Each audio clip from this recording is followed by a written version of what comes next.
Hello, my name is Mr. Wyrick. Today we'll be talking about geometry lesson 1-6, which is polygons. In other words, shapes. You'll need to make sure that you define polygon, vertex, concave and convex, an n-gon, equilateral, equiangular, regular, and perimeter and area. So we have a lot of stuff to talk about, but it all kind of relates to the same thing.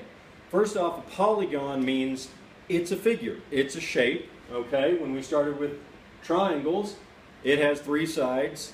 It's a polygon, okay?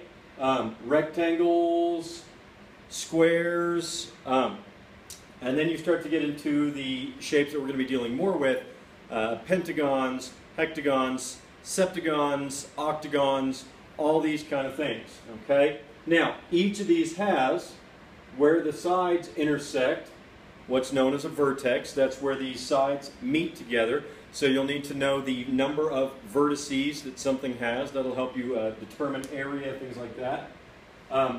If they are normal shaped like this, then we call that, well, you'll be dealing with both concave and convex.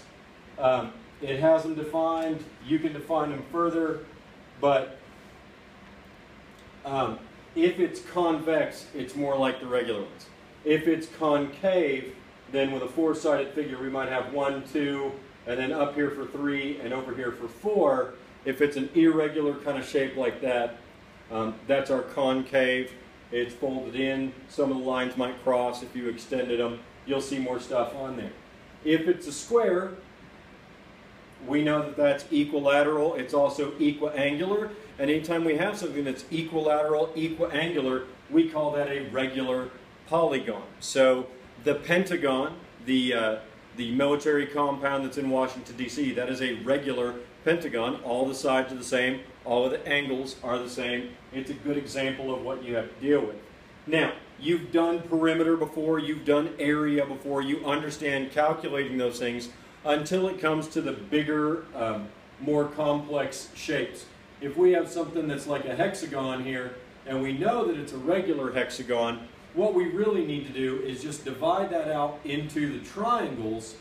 And again, my drawing's not that great, but if you understand that all of these are exactly the same, and all the triangles are exactly the same, you can work from there to say, okay, this triangle has an area of 6, and there's 6 of them, so the area of the whole thing is equal to 36. If you find one side and you know that it's regular, you add up all the sides, that'll give you the perimeter.